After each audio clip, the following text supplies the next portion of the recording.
ሰላም ውድ ቻናሌ ቤተሰቦች እንደምን አላችሁ? እንደምን እስከ ሰዓት ደረሳችሁ?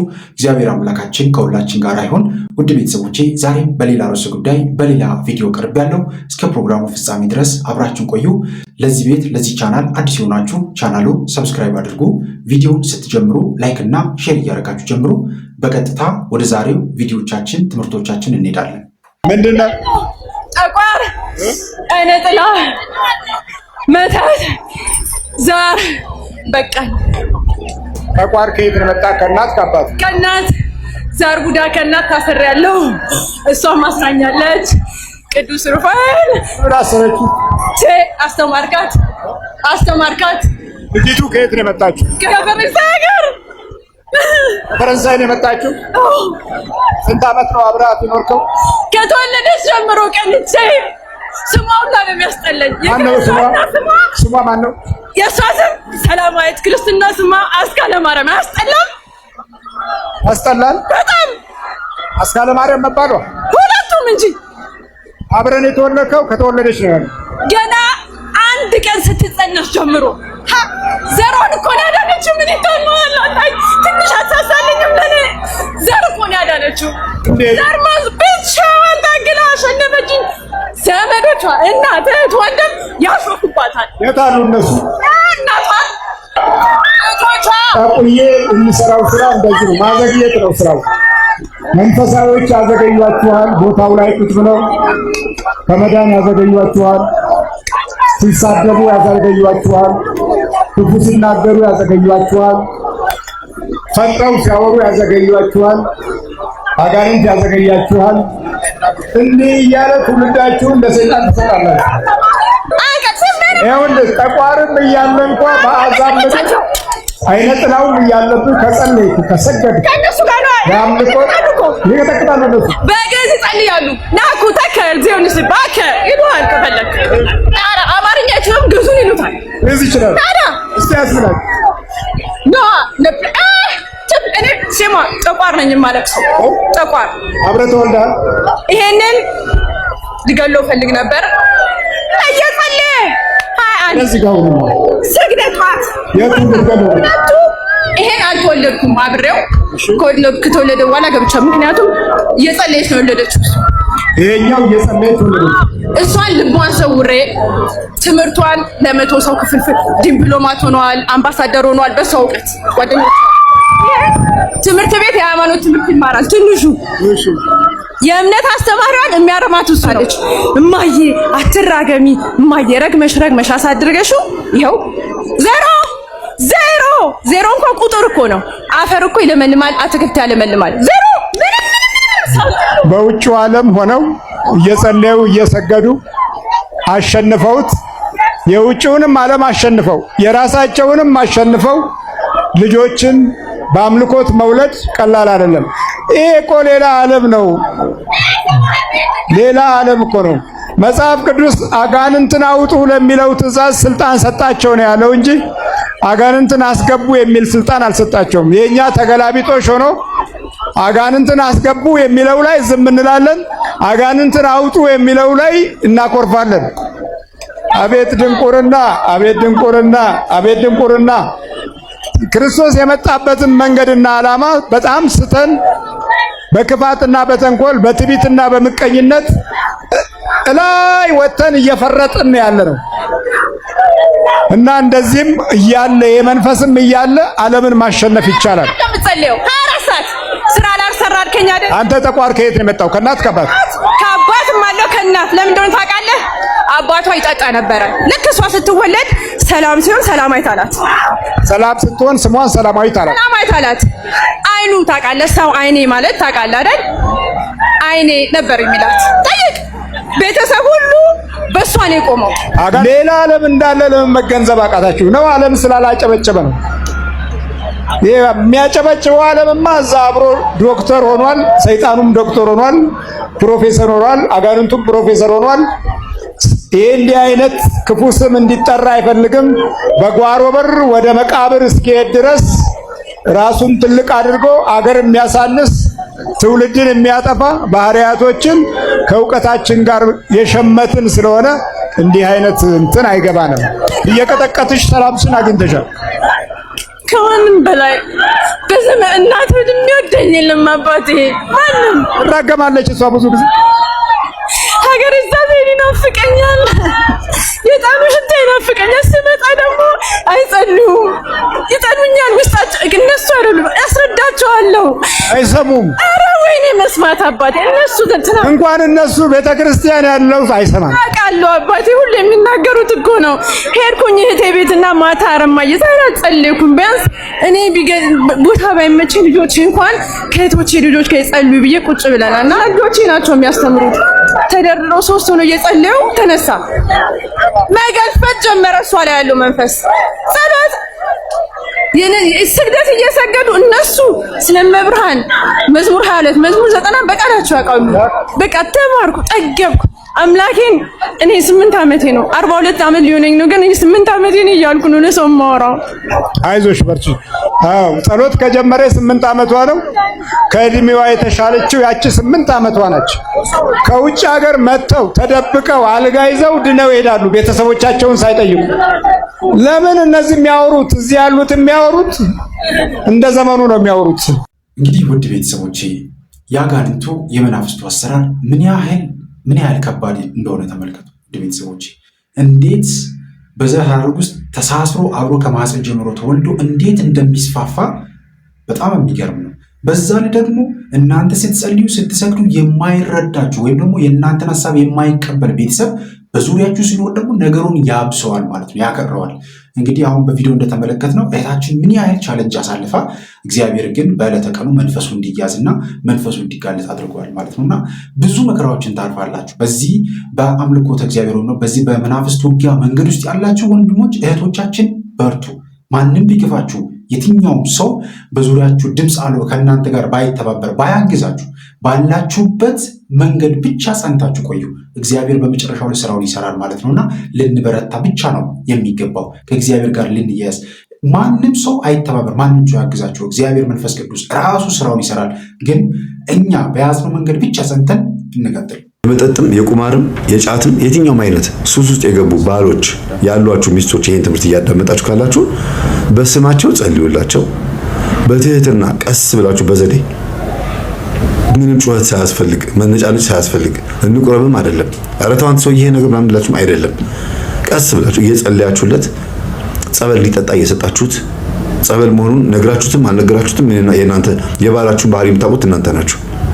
በሲስተም በዘዴ ትምህርት እያዳመጣችሁ በእንባ እግዚአብሔርን እየለመናችሁ መመለስ ትችላላችሁ። ሚስቶቻችሁም ደግሞ ወንዶች ማለት ነው። ሚስቶቻችሁም ደግሞ ምትጠጣ፣ ምትሰክር፣ ምትነጫነጭ፣ ሐሜተኛ፣ ባሏን በሰው ፊት የማታከብር በዘመዶቿና በዘመዶቹ ፊት የማታከብር ሚስት ያለቻችሁ ባሎች ደግሞ ለሚስቶቻችሁ አንድና አንድ ያላችሁ አማራጭ መጸለይ ብቻ ነው። ትዳር መፍታት፣ መማታት፣ መቆጣት፣ ሌላ ነገር ውስጥ መግባት ማለት አስፈላጊ አይደለም። ትዳር ማለት መተዛዘል ነው፣ መቻቻል ነው። ሶስት ነገር አለው፣ መቻል፣ መተውና ማለፍ። ሶስቱ እነዚህ ነገሮች ትዕግስትን ያሳያሉ፣ ትዕግስተኛነትን ያሳያሉ። መቻል፣ መተው፣ ማለፍ። ለምን ሲባል ለልጆች ሲባል፣ ለሰላም ሲባል፣ ነገ ደግሞ ሌላ ሰላም ይመጣል ተብሎ የሚጎዳ ነገር እስከሌለ ድረስ በትዳራችሁ ውስጥ የሚጎዳ ስላችሁ በጣም ከባድ ችግር ውስጥ የሚከት እስካልሆነ ድረስ ጊዜያዊ የሆኑ ንጭንጮችን ማለፍ፣ ስቆ ማለፍ። አንዳንድ ዓለማውያን የሆኑ ባሎች የገባቸው ማለት ይቻላል ጀመርሽ ደግሞ በእንቺ ወሬ አልሰማ ብሎ ኳስ ከፍቶ ያህል ይሻላል ወጥቶ አኩርፎ ወጥቶ ለመቷት ምናምን እንፋታ ምናምን ከሚለው ነገር ይሻላል።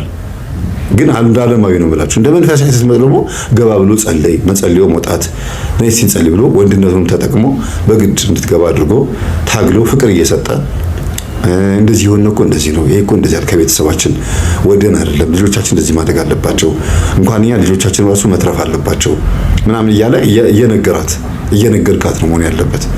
እና በተለይ ተምሬያለሁ ብላ የምታስብ ሴት በዲግሪም በዲፕሎማም በዘመናዊ በአስኳላ ትምህርትም ሊሆን ይችላል፣ የህግ ተማሪ ልትሆን ትችላለች፣ መብቷን ልታስከብር የምትፈልግ ፌሚኒስት ወይም ደግሞ ይሄ እንዴት ነው አለ አይደለም እኩልነት በሚለው ሀሳብ ውስጥ የተጠበለች ሴት ምናምን ያገባችሁ ባሎች እግዚአብሔር ይርዳችሁ። አንዳንዴ የማስገደድ ስሜት ስናመጣ በዚህ ጉዳይ ላይ ደግሞ መናፍስቶች ምን ያደርጋሉ? ነገሩን ያከሩታል ማለት ነው። የንቀት ስሜት እንዲፈጠርና ሌላ ጭቅጭቅና ሌላ ነገር እንዲፈጠር በመካከል አድርገው ጉዳዩን በጣም አክርሮት፣ ሁለተኛ በዛ ጉዳይና በዛ ንግግር ውስጥ ሰዎች እንዳይግባቡ አድርገውት ያስቀራሉ ማለት ነው። ለምሳሌ አንድ ሰው ቅዱስ ቁርባን ለመቀበል ቅዱስ ቁርባን እንቁረብ ብሎ ወይ ሚስቱን ወይ ሚስት ባሏን ስትጠይቅ ወይም ደግሞ ባል ሚስቱን ሲጠይቅ ይህ አጠያየቅ በጣም መልካም ነው፣ በጣም ደስ የሚል ነው፣ የሚደገፍም ጥያቄ ነው። ግን ይህንን ጥያቄ ስንጠይቅ የግዴታ በማስገደድና በምናምን አይደለም፣ በትህትና በፍቅር በመልካም ነገር። ሁለተኛ ደግሞ ለዛ ሰው በደንብ አድርገን በጸሎት እግዚአብሔርን እየጠየቀ ነው። ሁለተኛ ለስጋውና ለደሙ እግዚአብሔር እንዲያበቃችሁ በደንብ አድርጋችሁ ጸሎት ማድረግ የምትችሉ መሆን መቻል አለባችሁ። ይህንን ስላችሁ ለምሳሌ ሚስት መቁረብ ፈልጋ ባሏ አንዳንድ አስቸጋሪ ቅድም መምህር እንደተናገረው ሱስ ሌላ ነገር ያለበት ሰው ከሆነ እንደዚህ ብለው ሱስ ባይኖርበትም እንኳን ዛሬ በጣም ብዙ ፈተናዎች አሉ። በዚህ ሌላም ብዙ አስቸጋሪ ነገሮች አሉ። ያ እንኳን ቢሆን ሚስት በደንብ አድርጋ በጸሎት የባሏን የክርስትና ስም ይዛ በደንብ አድርጋ ሱባኤ እየገባች ጸሎት እያደረገች እግዚአብሔርን መጠየቅ ነው። ሱሱም ይቀራል፣ አሉ የሚባሉ ነገሮችም ይቀራሉ። አንድ ላይ ሆነው አንድ አምሳል አንድ አካል ሆነው ወደ ስጋውና ደግሞ ይቀርባሉ ማለት ነውና እንደዚህ አይነት ነገሮችን ማድረግ ያስፈልጋል።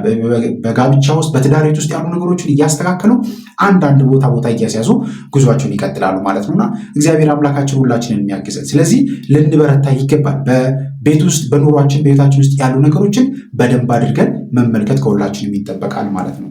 አፍ ጸሎት ይነዳል፣ ልብ ጓዳ ያሰናዳል እንደሚሉት በምላሳችን ብቻ ከእግዚአብሔር ጋር ሆነን በልባችን ግን እግዚአብሔርን ሳያገኙ መሄድ አያሳዝን? እየተራቡ እየጾሙ ግን የሚጾሙለትን አምላክ አለማግኘት አያሳዝን? እንደዚህ እንዳንሆን ነው ይህን ርዕስ የመረጥኩት። ይሄ ዘመን እንደዛ ይመስላል። አለንም የለንም፣ እንሰማለንም አንለወጥም፣ ቅርብነንም ሩቅነንም፣ መተናለም ቀርተናለም፣ ገብተናለም ወተናለም፣ እንወደዋለንም እንጠላዋለንም፣ እንመርጠዋለንም ችላ እንለዋለንም፣ እንፈልገዋለንም አንከተለውም። ለምንድን ነው ግን ሳናገኘው የምንኖረው? እስኪ ልጠይቃችሁ፣ የእውነት አግኝታችሁታል?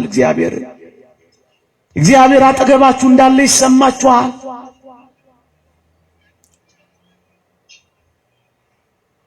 እሱን ነው የምንፈት። አይሁድ ግን ለምንድን ነው ያላገኙት? 3 ነጥቦችን ብቻ ለዚች ምሽት አነሳለሁ። ለምን እንዳላገኙት ታውቃላችሁ? ልማድ ብቻ ነበሩ። እደግመዋለሁ፣ ልማድ ብቻ ነበሩ። የሚጾሙት በልማድ ነው፣ የሚጸልዩት በልማድ ነው፣ የሚሰሙት በልማድ ነው፣ መስዋዕት እየጎተቱ የሚመጡት በልማድ ነው። ሕይወታቸው ልማድ ብቻ ነው የሆነባቸው። ለሚያስተምሩን ለሚገስጹን ለአባቶቻችን በእውነት እግዚአብሔር አምላካችን ረጅም ዕድሜን ያድልልን። እንግዲህ የብዙዎቻችን ሕይወት በእውነት እንደዚህ ነው፣ አሁን መምህር እንደተናገሩት ማለት ነውና በጣም መጠንቀቅ ያለብን ጊዜ ላይ እንገኛለን። ምክንያቱም በተደጋጋሚ እኛም እንደምንናገረው የክርስትና ሕይወታችን በሙሉ ልማድ ብቻ እየሆነ ነው ያለው። ልማድ ብቻ፣ በቃ ለሆኑ ነገራት ብቻ ስንፈልግ የሆነ ነገር እናደርጋለን። ሰንበት ሲመጣ ክርስቲያን እንመስላለን። ከዛ ውጭ ባለው ሕይወታችን ደግሞ ሌላ ማንነት እንይዛለን። ቤተክርስቲያን ስንመጣ ሙሉ ለብሰን ራሳችንን ስርዓታችንን ጠብቀን እንለብሳለን። ከቤተክርስቲያን ውጭ ስንሆን ደግሞ ሌላ ማንነት እናሳያለን። የተቆራረጡ ልብሶችን እንለብሳለን። ስርዓት የሚባል ነገር የሌለው አካሄዶች ውስጥ እንገባለን። ብዙ አላስፈላጊ ነገሮች ውስጥ የምንገኘው እኛ ኦርቶዶክሳውያን ሆነን እንገኛለን። ይህ ሁሉ የሚሆነው ለምን ነው? አንድም በቃለ እግዚአብሔርና በቤተክርስቲያን ስርዓትና አካሄድ ውስጥ ለመገኘት እንፈልጋለን። እኛ ግን ደግሞ ውስጣችን ደግሞ የተቀመጠው የኛ ባለጋራ የሆነ ጠላታችን ዲያብሎስ ደግሞ ያን ነገር እንዳናደርገውና በሁለት ማንነት ውስጥ እንድንቀመጥ አብዝቶ ዘውትር ይገፋናል፣ ይታገለናል። ይህንንም ደግሞ ብዙዎቻችን መረዳትም ስለማንፈልግ ብዙ ሰው በነገራችን ላይ በተለይም ደግሞ በስልጣን፣ በሀብት፣ በውበት፣ በእውቀት፣ በትምህርት ምናምን ልቀዋል ተብሎ የሚታሰቡ ሰዎች ሰይጣን አንተን ያጠቃል፣ ሰይጣን እንዲያደርጋል ተብሎ ሲነገሩ መስማት አይፈልግም። ምክንያቱም የእሱ እውቀት በጣም ከፍተኛ እውቀት ከፍተኛ ቦታ ላይ ስላለ እንደዛን ነገር መስማት አይፈልግም። ዛሬም ለዚህ ነው ብዙ ሰዎች በእውቀት በምናምን ውስጥ ያሉ ሰዎች ስለ ሰይጣን ስለ አጋንንት አሰራር ሲነገር ብዙ ጊዜ መስማት አይፈልጉም። በጣም ብዙ ጊዜ እንደውም እንደዚህ እነ መምህርን ሌሎችንም አባቶች ሲተቹ ሲናገሩ እንሰማለን። እና እግዚአብሔር በእውነት ልቦና ይስጥልን ሁላችንም እና ልንበረታ ይገባል። ከዛም በላይ ግን እኔ በጣም አጽንኦት ሰጥቼ መናገር ያው በሰው ቁስል ላይ እንጨት መስደድ ቀላል ነው፣ ግን አጽንኦት ሰጥቼ በጣም መናገር የምፈልገው ነገር ብዙዎቻችን ተስፋ የምንቆርጠው በተራ ነገሮች ነው። በጣም በተራ ነገሮች ነው። መጽሐፍ ቅዱስ አስቀድማችሁ ጽድቁንና መንግስቱን እሹ ሌላው ነገር ሁሉ ይጨመርላችኋል ብሎናል። እንደዛ አይደለም እኛ የምናደርገው። በራሳችን ሮጠን አልሳካ ሲለን ነው በቃ ተስፋ ቆርጠን እየተቀመጥን ያለን። ተስፋ መቁረጥ ውስጥ ያሉ በጣም ብዙ ወጣቶች አሉ እያሱ በጣም ከምልህ በላይ ማለት ነውና እኔም በተለይ ፕሮግራም ያየሁት ነገር ነውና ልክ ህይወት እንደሌለ ኤቭሪቲንግ በቃ ጨለማ እንደሆነ ከዛ ውስጥ ሊያወጧቸው የሚመጡ ሰዎች የሚባሰው ወደ ጨለማ የሚወስዷቸው ቅድም ያላቸው ነገሮች አሉ። የትኛውን ድምጽ እንሰማለን የትኛውን ድምጽ እንለያለን የሚለውን ነገር ባለማወቃቸውና አንድ ወንድም አለ ከዚህ ፊት አቅርቤው እንደው እነዚህ አይነት ውስጥ ያሉ ሰዎች ቤተክርስቲያን ሄደው ለሁለትና ለሶስት ደቂቃ ዝም ብሎ ጸጥ ብሎ ይቀመጡ ያንን ሰላም ያገኙታል የሚል ሐሳብ አንስቶ ነበርና እስቲ ስለዚህ ሐሳብ እናንሳ። መጽሐፍ ቅዱስ በጣም ደጋግሞ የሚነግሩ ነገሮች አለ፣ ደጋግሞ የሚያስረዳ ነገሮች አሉ። አንደኛው በሰው ያልደረሰ ምንም ነገር አልደረሰብን ቃል በቃል የሚለው እሱ ነው። በሰው ያልደረሰ ፈተና አልደረሰባችሁም፣ ከእያንዳንዱ ፈተና ጋር ደግሞ መውጫውን አብሬ እሰጣችኋለሁ ያለው ጌታችን አብሮ ተዘጋጅቶላችኋል። አሁን ዙሪያው ስለጨለመብን መውጫውን መመልከት አልቻልንም። በጣም ብዙ ሰዎችን በቃ ዲፕረስድ እንዲሆኑ ተስፋ እንዲቆርጡ እጅ እንዲሰጡ ምንም አይነት መውጫ መንገድ እንዳይመለከቱ ሞት ብቻ በቃ ማምለጫው ሞት ብቻ እንደሆነ እንዲያስቡ የሚያደርጋቸው ይሄ ነው። የጠላት አሰራር ነው። በቃ መውጫው እንዳንመለከት የሸፈነብን እሱ ስለሆነ ማለት ነው። ከዛ ባለፈ ግን ክርስቲያን ከእግዚአብሔር ጋር መኖር ከቻለ አሁን በጣም ትልቁ ቻሌንጅ ሆኖ ያንን ማሳካት አለመቻላችን እንጂ ከእግዚአብሔር ጋር መኖር ከቻልክ ብቻ መሆን አትችልም። ወደ ጠባቂ መልአክ ጸልይ ታውቃለህ? ጠባቂ መልአክ ሁሌ ያብሮሃል። ለአፍታ ብቻ መሆን አትችልም፣ ሁሌ ያብሮ ስላለ ማለት ነው። ጸልይ ታውቃለህ? እስቲ ዛሬ ጠዋት ቀስቅሰኝ ቤተክርስቲያን ልሂድ እስቲ አስችለኝ አቅቶኛል አበርታኝ ብሎ አታውቅም። ሌላው ሁሉ ቢቀር ቢያንስ ክርስትና ስም ሲሰጠው የሆነ ቅዱስ ይሰጣል አብሮ። በቃ በስሙ መጠራት እኮ አንድ ቃል ኪዳን ነው። በስም የተጠራ በስምሽ የተሰየማል የተባለችው እመቤታችን መጣ አንድ ቃል ኪዳን ልክ እንደ ክርስትና አባት ክርስትና እናት ሆኖ አብሮን የሚኖር ቅዱስ ነው። እኛ ስላላቀረብ ነው እንጂ ማለት ነው። የእግዚአብሔርን ድምጽ መስማት ያልቻልነው በጣም በኃጢአት ስለተሸፈንን ነው። የሆነ ኃጢአታችን እየበዛ ሲመጣ ከእግዚአብሔር እየራቅን ስንመጣ እግዚአብሔር ሲናገረን ለመስማት አልቻልንም፣ ሩቋል። ወደ እግዚአብሔር እየቀረብክ በመጣ ቁጥር ራስን ንጹህ እያደረግክ በመጣ ቁጥር እግዚአብሔር ለመስማት እድል ታገኛለህ። እስመ በንጹህ መንፈስ ነቢያት ረዩ ለእግዚአብሔር፣ መንፈስን ንጹህ በማድረግ ነቢያት እግዚአብሔርን አይተውታል ይላል መጽሐፍና ንጹህ ራስን ትንሽ በንስሐም በምንም እያነጻ ስንመጣ ክሊር ሆኖ ታያለህ። የእግዚአብሔር ስራ ህይወት ውስጥ ትመለከታለህ በደንብ እጁ ሲሰራ ትመለከታለህ። አይፈታም ያልከው ነገር ሲፈታ ታያለህ። አልቋል ያልከው ነገር ሲቀጥል ታያለህ። አሁን የሚሰራልንን የሚያደርግልን ነገሮች ሁሉ ማየት ያልቻልነው እሱን ማየት የምንችልበት ንጽህና ስለሌለን በጣም ተሸፍነን ስላለን ማለት ነው። እኔ በጣም አሁን ዲፕረስ ዶኛለሁ በጣም በቃ ጨልሞብኛል የሚል ሰው ካለ እኔ ቻሌንጅ ላድርገው። እስቲ በጧት ተነስ፣ ቀን ላይ በጧት ተነስ፣ ለአንድ ሰዓት ለ30 ደቂቃ ምናምን የሆነ ጸሎት ጸልይ። የጸልይክ ላይ መስል ይችላል ምናምን፣ ግን የምር ቤተክርስቲያን ሄደህ ጸልይ። ከቻልክ ጸበል ተጠመቅ፣ ስፖርት ስራ፣ ለሆነ ያክል ኤክሰርሳይዝ አድርግ። አንድ አባት ሲናገሩ የሰማሁትን ነው የምነግርህ። ከዛን ለማታውቀው ለሆነ ነዳይ ለሆነ የተቸገረ ሰው ራንደም የሆነ ጥሩ የሆነ በጎነትን አድርግለት። ለነዳይ መምጾት ሊሆን ይችላል፣ የሆነ ነገር መስጠት ሊሆን ይችላል ምናምን ነገር። እነዚህ ነገሮች አድርግና ከዛው ላይ ቀንን በድብርት አሳልፍ። አትችልም፣ በድብርት ልትደበር አትችልም። እነዚህ ነገሮች ካረከበው በቃ እነዚህ ነገሮች ህይወት ላይ ተለማመዳቸው። እግዚአብሔር አምላክ በህይወታችን እንደሚሰራ ማመን የከበደ እግዚአብሔርን ስለማናውቀው፣ እግዚአብሔርን የማናውቀው ደግሞ ከሱ ጋር ስለማንነጋገር ነው። ከእግዚአብሔር ጋር መነጋገር ደግሞ በሁለት ወገን ነው። እግዚአብሔር ሲናገር መስማትና አንተ እግዚአብሔርን ማናገር፣ አንተ ተናገር እሱ መስማት ነው። እግዚአብሔር ሲናገር የምትሰማው መጽሐፍትን በማንበብ ቃል እግዚአብሔርን በመማር ነው። ይነግራሃል እኮ ህይወትን ያወራሃል እኮ እግዚአብሔር ልትሰማው ድል ከሰጠው ቅዱሳን መጽሐፍትን ብታነብ ቃል እግዚአብሔርን ብትማር መምህራንን ብትሰማ እግዚአብሔር ይናገራል፣ አንተ ታደምጣለህ። ከዛ ነው በተራ አንተ ታወራለህ ስትጸልይ። የግድ እኮ በቃ እኔ ሐሳቤ መሰብሰብ ከበደኝ፣ ሐሳቤ መሰብሰብ አቃተኝ፣ መጸለይ አልቻልኩም ምናምን እውነት ነው። የሁላችንም ችግር ነው። መንፈሳዊ ከፍታን ይፈልጋል። ሐሳብን ክትት አድርጎ መጸለይ መቻል በጣም መንፈሳዊ መሆንን ይፈልጋል። ግን እሺ እንደዛ ሐሳብ እየተበተነ ምን እያልክም ተክተህ ጸልይ። ከዛ በኋላ የልብህን ደግሞ ነገሩ ለእግዚአብሔር አለ።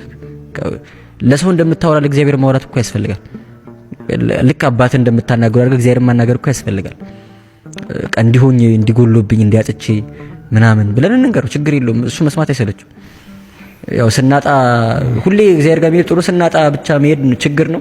ግን ጭራሽ ካለመሄድ ስናጣ መሄድም ይሻላል። እግዚአብሔርን እናናግረው። ተስፋ መቁረጥ የሚባል ነገር ግን የለም።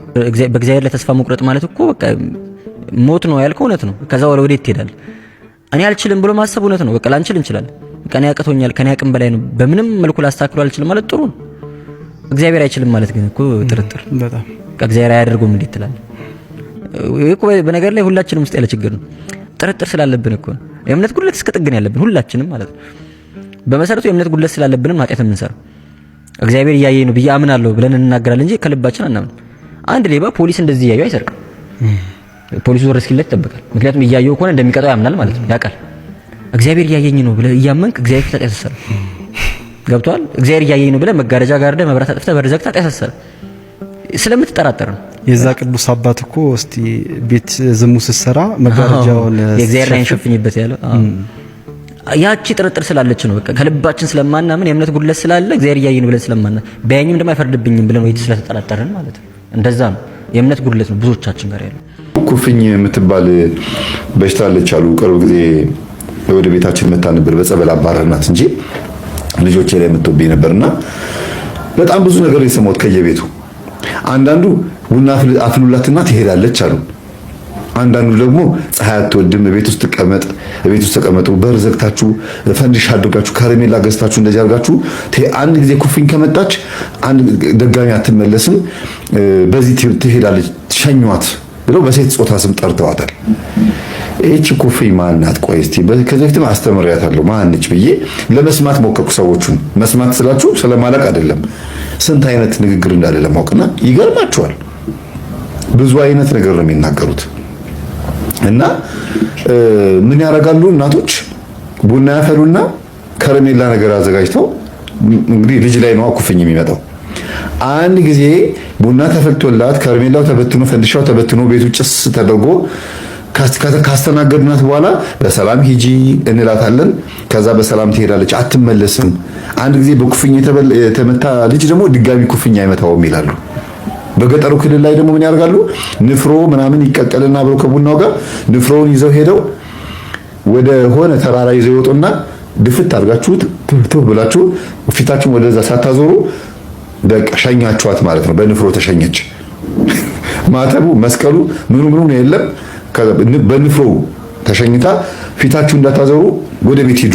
ከዛ በቃ ኩፍኝ ሄደች ማለት ነው። አቤት የዋህነት! አቤት በቃ የዋህነት እኮ ነው። ምስኪኖች እኮ ናቸው። በአንድ በኩል ስታዩት ደግሞ ምስኪንነት አይደለም። አያችሁ፣ የዋህነታቸው አስኳላውን ባለመማር አይደለም፣ ወይም የቤተክርስቲያን ትምህርቱን ባለመማር አይደለም። ይሆናል ብለው አምነው እንደ ትውፊት እየተቀባበሉት ይዘው መምጣታቸው ነው የዋህነት ብለው። መናፍስቱ ግን በውስጥ በኩል ሆኖ እንዴት መሰረት እንደጣለ ማናት ይቺ ኩፍኝ? የምትሸኘውስ ማናት? ለምንስ መጣች? ቁስል በቁስል አድርጋ መሄዱንስ ለምን ፈለገችው? ሴት ዛሬ አይነ ጥላ ነች? መተት ነው? ቡዳ ነው? ምንድናት? እናንተ ይሄንን ደምድሙት። እኔ በደንብ አድርጌ አስተምሬበታለሁ ከዚህ በፊት። ከዛ ድጋሚ አትመለስም አሉ። አዎ ውስጥ ስላለች እነሱ በንፍሮ ሄደው ተሸኝታለች፣ በቃ ሸኝተናታል ብሎ ስለሚያስቡ ቡና ፍልተው በሩን ክፈቱት፣ አሁን ክፈቱ፣ ይከፈት፣ አሁን ትሄዳለች ተብሎ በሩን ልክ ሲከፈት የዕጣኑ ጭስ ሲወጣ በኩፍኝ የተመታው ልጅ ምን ያደርጋሉ አሉ። አንዳንድ ቤት ደግሞ በር ላይ ያቆሙታል። ቡናው በደንብ ከበሉ ከተጫወቱ በኋላ በር ላይ ልጁን ያቆሙታል። ለምን? ልጁ በር ላይ ከቆመ ከሱ ልቅ ብላ ወጣ ትሄዳለች ነው የሚሉት። ማናት እቺ? በትክክል እኮ ዛር መሆኗን እየነገሩን እኮ ነው። ብዙ አይነት ነገር የምትሰሙት ሰውነቱን ቁስል በቁስል ለምታደርጉ ቡዳ አትመስላችሁም? ልክፍት አትመስላችሁም? ይቺ መንፈስ ማናት? ለምንስ መጣች? ይሄ ልጅስ ለምን ያዘችው? አንድ ጊዜ ከተያዘ በኋላስ ድጋሚ አያዝም የሚለው ከቋንቋስ ምን ማለት ነው ስትሉ ከገባች በኋላ ተደላላ ትቀመጣለች። በሰው ሞኝነት ግን ወጥታለች ብሎ ስላስቡኝ ንፍሮውን ደፍተው ሲመጡ እንደሄድኩኝ ነው የሚቆጠረው፣ እኔ ግን ውስጥ ነው ያለሁት እያለች ነው። አልወጣችም። ስታድግ ደግሞ ስልቱን ትቀይራለች። ቡናውም ይቀጥላል፣ ከረሜላውም ይቀጥላል፣ ፈንድሻውም ይቀጥላል። አንድ ጊዜ ተገብሮላት ነው ሄደችው። ተቀብለዋታል፣ በመናፍስታዊ የሆነ ሴሪሞኒ ተቀብለዋታል። ስለዚህ ቁጭ ብላለች። ፈቃድ ስላለ ደግሞ በልቡ ዙፋን ላይ ቁጭ ነው የምትለው። ፈቃድ ስላለ ፈቅደው ነው ያደረጓት። ይገርማል ቤተሰቦች፣ በጣም ነው የሚደንቀው። ጌታዬን ለማገልገል እንዴት በጉቦ ገባለሁ? ገንዘብ ከፍዬ እንዴት እገባለሁ? ይሄ እኮ በእንስሳ በላም በበሬ ቤተ መቅደሱን መሙላት ማለት ያደለ እንዴ? በተገዛ ላም በተገዛ በሬ ሞላ ነው እኮ መቅደሱን። ከዛ በኋላ መጥቶ ምን ይሆናል? ጉቦ ከፍሎ ገብቶ ጉቦ ተቀባይ አይደል የሚሆነው? በዘረኝነት ገብቶ ዘረኛ አይደል የሚሆነው? ሌላ ምን ሊሆን ይችላል? ወገኖች እንዲህ እኮ አይደለም። የእግዚአብሔር መቅደስ አይቀለድበትም። በመቅደሱ ከቀለድን እግዚአብሔር በሕይወታችን የሚጫወቱብን አጋንንትን ያሰለጥንብናል። አትጠራጠሩ። በመቅደሱ ኃጢአት ከነገሰች በሰው ልጆች ላይ መከራ ይነግስባቸዋል። በመቅደሱ ግፍ ከነገሰ ግፍ ከታየ እግዚአብሔር ዓለምን የግፍ መድረክ ያደርጋታል። ተዋናያኖቹ በጠቅላላ ትራጀዲ ነው የሚጫወቱት ተውኔት በጠቅላላ። ስለዚህ የእግዚአብሔር ቤተሰቦች እግዚአብሔር የሚፈልገው ምንድን ነው ካላችሁኝ፣ ከቤተ መቅደስ ውስጥ ላሙን፣ በሬውን፣ ጊደሩን፣ ርግቡን እንድናስወጣና በክርስቶስ ሁላችንም እንድንሆን ይፈልጋል ማለት ነው። የመንፈስ አምልኮት እንድናቀርብለት። ምክንያቱም በወንጌል ምን ተብሏል? በዮሐንስ ወንጌል ምዕራፍ 4 ላይ አምላካችን ኢየሱስ ክርስቶስ በመንፈስ የምትሰግዱበት ዘመን ይመጣል አላለንም እንዴ? በመንፈስ እንመላለስ። የቤተ መቅደስ ሹመት መንፈሳዊ ነው። በመንፈስ ነው ልንሾመው የሚገባ። የቤተ መቅደስ አገልግሎት መንፈሳዊ ነው። በመንፈስ ነው ልናገለግለው የሚገባ። ከስጋ ሀሳብ ከስጋ አሰራር ነፃ ይሆን። ስጋችን ማገልገያ ነው፣ እዛ ውስጥ ሌላ ነገር የለውም ማለት ነው። ስጋችን ልናገለግልበት መቆማችን በስጋ በአጸደ ስጋ ስለሆነ ቤተ መቅደሱ በአጸደ ስጋ እንድናገለግልበት የተፈቀደልን ስለሆነ ብቻ ነው የምንገባው እንጂ እውነት ለመናገር ይሄ መንፈሳዊ ቤት ነውና መንፈሳዊ ስራ እንዲሰሩ ነው የታዘዙ። በመጨረሻ ግን ምን ሊላቸው ፈልጎ ነው? አሁን ጌታ ይህን ሁሉ ነገር ያደረገው ለምንድን ነው ከተባለ ከዚህ በኋላ የሚያመጣውን ለማምጣት ነው እንጂ እውነት ለመናገር አሁን እዚህ ቤተ መቅደስ ውስጥ ክርስቶስ መስዋዕቱ ነው የሚቀርብ ይመስላችኋል? ባሮጌው መቅደስ ውስጥ እኮ ክርስቶስ መስዋዕቱ ነው አልቀረበም። ቀራንዮ ላይ ነው እንደምታውቁት መስዋዕቱ ነው የቀረበው። አሁን እሱ ሊቀ ካህናት ሆኖ እዚህ የሚሾም ይመስላችኋል? እንደዛ አይደለም። የእሱ ሊቀ ካህናትነት የተገለጠው በቀራንዮ ላይ ነው፣ መስቀል ላይ ያየ ነው የተገለጠው እና እዚህ ላይ አይደለም። በጎች ላሞች በታረዱበት በተሰዉበት ቦታ ላይ አይደለም፣ እዚህ ቦታ ላይ አይደለም የቆሙ። ግን ለምንድን ነው ታዲያ እንደዛ ከሆነ ለምን አልተዋቸውም? ይህን ንቆ ለምን አልተውም? እንዳልተወለደበት ሁሉ አሁንም ሲያስተምር ለምን ንግዱን አልተወላቸውም? የንግድ ቤት እንዲያደርጉ ዝም ብሎ አልተወላቸውም ከተባለ እሱ አይደለም ዋናው ዓላማው። ከዚህ በኋላ የሚጠይቁትን እንዲጠይቁት ነው። ይሄንን ስታደርግ ምን ምልክት ታሳየናለህ አሉት ይላል። ሁለት ነገር፣ አንደኛው ደቀ መዛሙርቱ የቤተ ቅናት አቃጠለ የሚለው ትንቢት መፈጸሙን አረጋግጠውበታል በዚህ ቃል። ሁለተኛ ደግሞ ምን ምልክት ታሳየናለህ የሚል ጥያቄ አይሁድ ጠይቀውታል እና ሚለውም ብሏቸዋል። ምንድን ነው ያላቸው? ንስትዎ ለዝንቱ ቤተ መቅደስ ወበሰሉ ስለት አነሶ፣ ይህን ቤተ መቅደስ አፍርሱት በሶስተኛው ቀን መልሼ እሰራዋለሁ። ክርስቶስ ሐናፄ መቅደስ መሆኑ የተረጋገጠው ወይም ቤተ መቅደስ ሊሰራ የመጣ መሆኑን በግልጽ የተናገረው በዚህ ዕለት ነው። ይችን መናገር ስለፈለገ ነው በአይሁድ መካከል ይህን ቤተ መቅደስ አፍርሱት በሶስተኛው ቀን እሰራዋለሁ። ቤተ መቅደስ የተባለ ሰውነቱ ነው። በሶስተኛው ቀን እሰራዋለሁ ማለት በሶስተኛው ቀን አነሳዋለሁ ማለት ነው። ወንጌላዊ ራሱ ተርጉሞታል። ወውእቱሰ ይቤለውም በእንተ ቤተ ሥጋሁ አይደል የሚለው፣ እሱስ ቤተ መቅደስ ስለተባለ ሰውነቱ ይነግራቸው ነበር ተብሎ ነው የተጻፈውና ቤተ መቅደስ ስለተባለች ሰውነቱ ቤተ መቅደስ ስለተባለች ሰውነታችን እየተናገረ ነበር። በመጨረሻም እንግዲህ ውድ ቤተሰቦቼ በዛሬው ቆይታችን በዛሬው ትምህርቶቻችን እነዚህንና መሰል ጉዳዮችን ለመዳሰስ ለማየት ሞክረናል። በቀጣይም በሌሎች ቪዲዮዎች በሌሎች ትምህርቶች እንደዚሁም በሌሎች ርዕሰ ጉዳይ እስከምንገናኝ ድረስ የቅዱሳን አምላክ ከሁላችን ጋር ይሁን። በሀገር ውስጥም ከሀገር ውጭም ያላችሁ ኢትዮጵያውያን፣ ኤርትራውያን ቤተሰቦቼ ሰላም እግዚአብሔር ከሁላችሁ ጋር ይሁን። እንበርታ፣ እንጠንክር። እግዚአብሔር አምላካችን ሀሳባችንን፣ መሻታችንን፣ እቅዶቻችንን ሁሉ እግዚአብሔር አምላካችን ያሟላልን፣ ያሳካልን። እንበርታ፣ እንጠንክር። እስከዚህ ድረስ ቪዲዮን ተከታትላችሁ ከሆነ ለቻናሉ አዲስ የሆናችሁ ቻናሉን ሰብስክራይብ ማድረጋችሁን እንዳትረሱ፣ ቪዲዮን ደግሞ ለብዙ ሰዎች ሼር ማድረጋችሁን እንዳትረሱ። ይቆየን። አሜን።